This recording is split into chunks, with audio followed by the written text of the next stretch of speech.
Hello and welcome to episode 6 of Wecruit. Following the success of last week's video, Wecruit 5, where we were giving tips to trainee mortgage advisors, I thought it would be beneficial to give another insight and another round of tips to individuals looking for their next job. So this one's going to be focused on helping people when they're interviewing for their next job. So my first tip, if you've been invited to an interview, is make sure you do as much research as possible on the company and the interviewer. A lot of the time, a question will come up in the interview which is, so what do you know about us?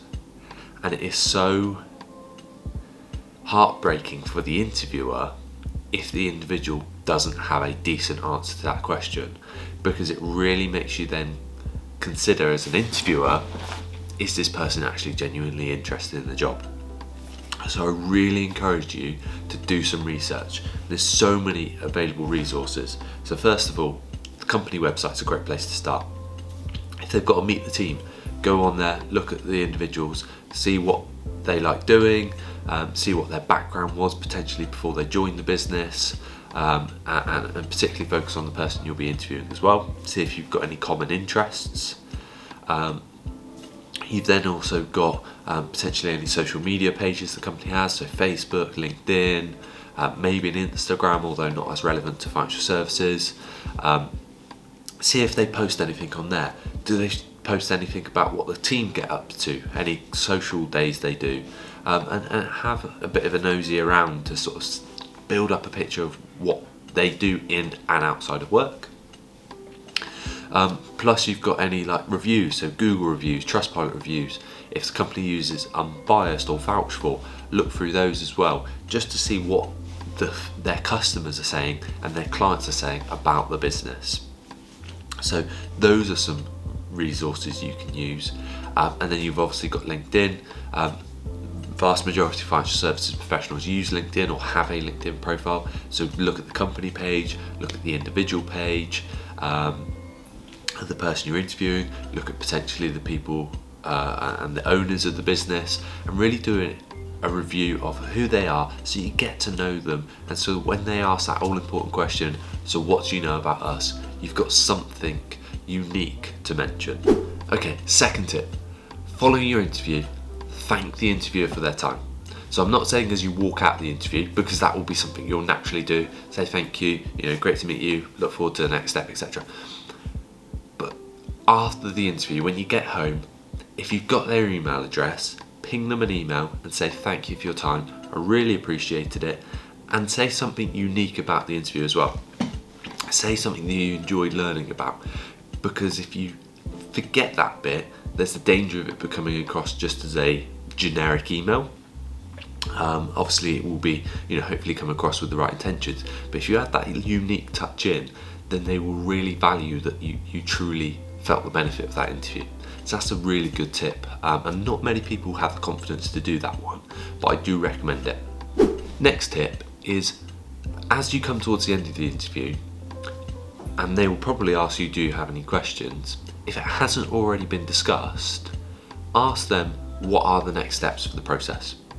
This is a really beneficial step because you get to have the opportunity to learn much more about the next stage in that in-person scenario. Because even if you've got sort of an email with then what the next step is, you might not fully understand it, whereas talking about it straight there and then gives you that best opportunity. Next tip is dress code. So when you're doing that first step of the research into the business, looking at the website, looking at the profiles of people, assess what the dress code of that business is and try to mirror it where possible. So if they are suits and a tie, I would highly recommend for your interview suits and a tie. If they're a little bit more relaxed, you might be able to go a little bit more relaxed potentially, and if they're fully casual, then you may want to do that. However, it's always best to be overdressed than underdressed. So if you're not sure, your safest bet is always that full business attire, suit, tie, etc. And then obviously for ladies, that smart business dress as well, maybe a blazer or a jacket, something like that. So do use that opportunity when you're doing the research to identify what sort of style is and mirror it where possible. Okay, next tip. Hopefully this shouldn't have to be used, but it's important for you to be aware of it should you need to. And that's rearranging the interview. So sadly, things happen. You get ill, you have an emergency, you unfortunately have something booked in your work diary, which means it clashes with you being able to interview. It happens, but it's how you handle it is the important bit. So often, and I see this from being a recruiter, people ask to rearrange interviews. Now, that is not desirable because it then sort of means people have put that time aside to interview you and they've now got to rearrange it, and it can be messy.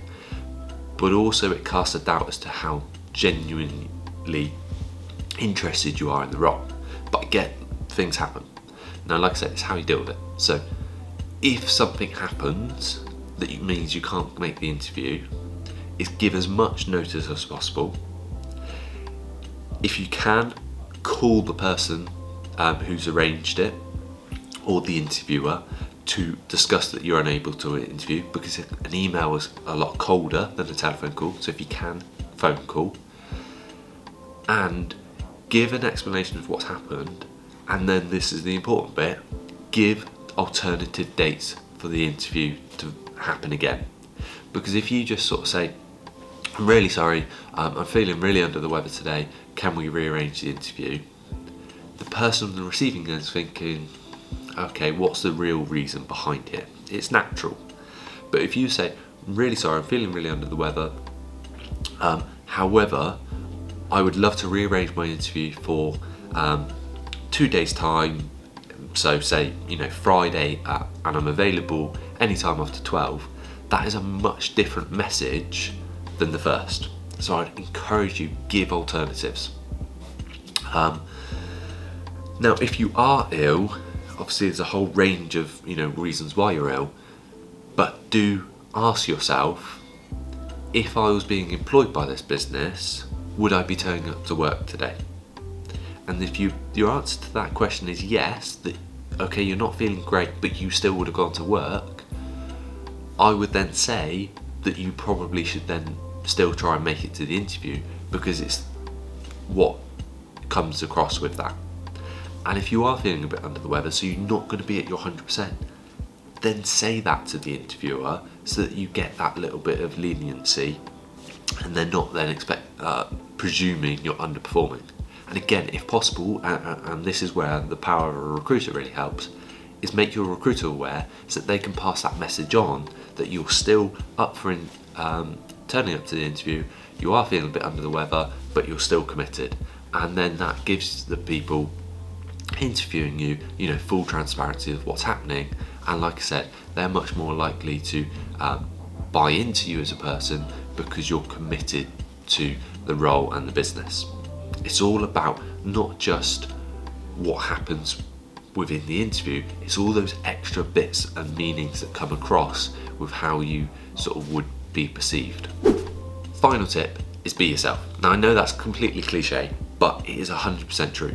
If you overplay your skills and your strengths and make out you're someone you're not, when you successfully get that job, you're then going to be in a highly stressful situation because you don't truly know what you're doing and what you made out to be, and then it's going to unravel fairly quickly, and that's just not good for you and it's not good for the company. So be yourself. Now, with that is, if you are actively wanting to get better at something, then be honest with the company.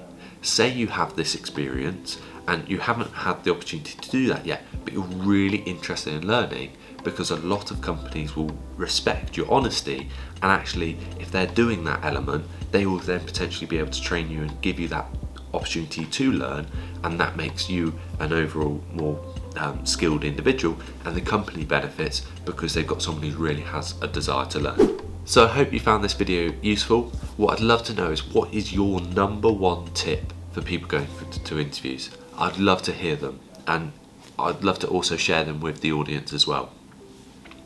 If you're enjoying these videos within our Wecruit series and also the other videos on the Premier Jobs UK YouTube channel, please do give us a subscribe and a like.